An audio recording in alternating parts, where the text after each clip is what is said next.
Hey everyone, Tony D and Little Joan here on the Screenwriter's Rant. Let's take a look at this trailer for Abominable.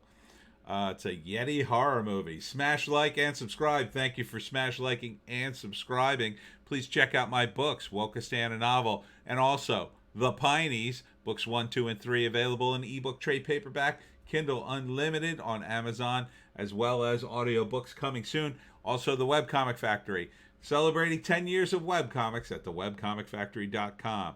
All right, Abominable. Let's check it out. Is this an old movie? No, looks kind of new.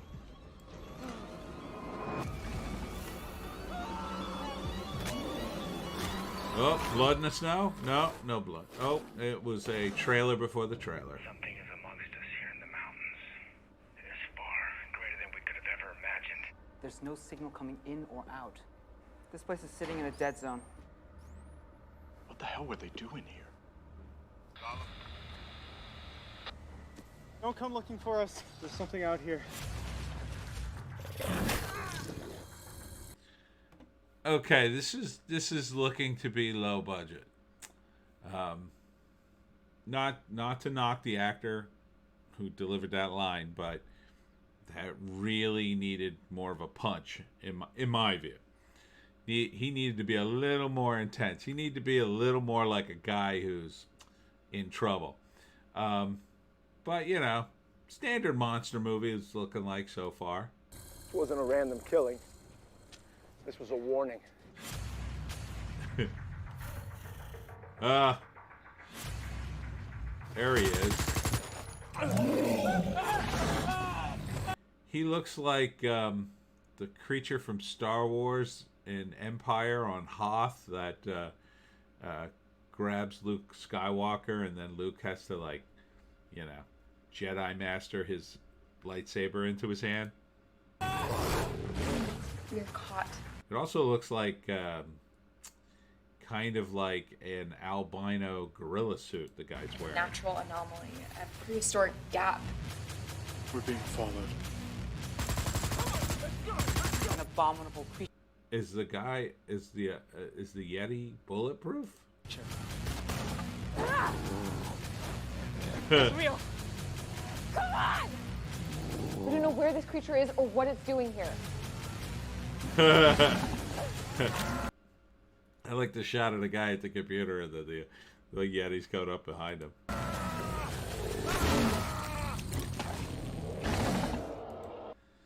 I mean, guy in a suit movie. Haven't seen one of these in a long time.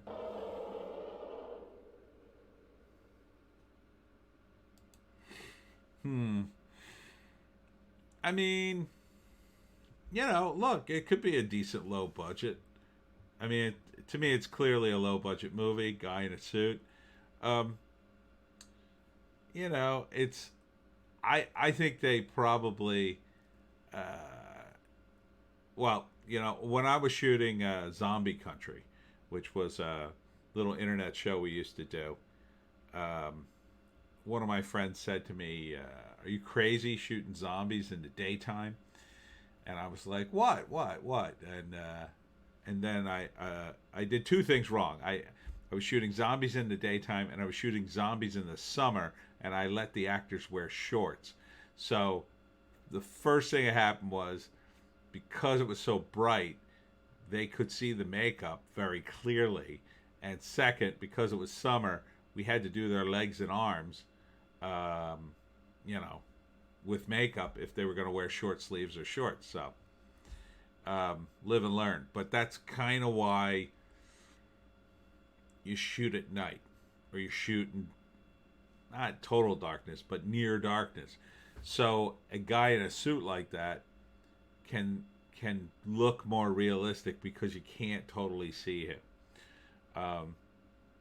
Because on the one hand, what is a realistic Yeti, right? I mean, Yetis don't exist.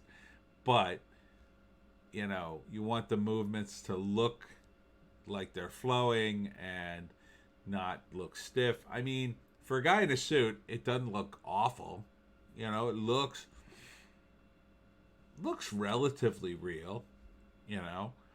looks like it, other than the fact that, it's a guy in a suit. I mean, it's not like I can see the zipper on the costume, but it's still, it's kind of stiff, like costumes are stiff. And again, I'm not criticizing the costume. I think that's a pretty good costume, especially for a low budget movie like this.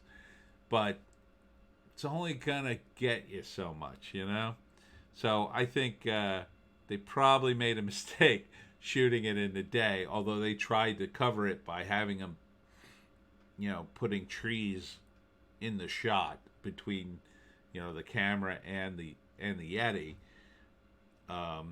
But the camera tricks of cutting to the two actors and one's just off screen and then suddenly gets dragged off camera, that's a trick, like, because it's like the abominable snowman snuck up on this guy, but you didn't see that part. You just see the end result, right? You just see the woman get dragged off camera. You don't see that, the Yeti would have had to walk, let's say, 150 yards through a clearing to get to her or something. So, that's what happens in, I think, a lot of horror movies. There's not a clear map, and, especially when you're in the woods anyway, there's no real map of the area, so you can kind of play fast and loose with the physics that way, which is a way around, having the Yeti be sneaky without having to show him be sneaky. But you can only do so much of that because it is about showing and not telling. Story-wise, this is going to be sort of mapped out like The Thing. It's a group of people are going to an outpost because some people are missing or they're not calling back. And they get there and they find the place abandoned and they don't know what happened. Next thing you know, they're trapped, and then the Yeti starts showing up, or they start seeing signs of it, and it just sort of snowballs from there until, a bunch of people get killed, and then someone either kills the Yeti or escapes the Yeti, if you know what I mean. So, Abominable. I don't know if I'd watch it. I'm on the fence. I mean, there's not a lot of Yeti horror movies, so I'd at least probably give it a shot and see the basics. And if the acting got super terrible, I'd probably bail. But I wish you luck, low budget guys. I think it looks decent.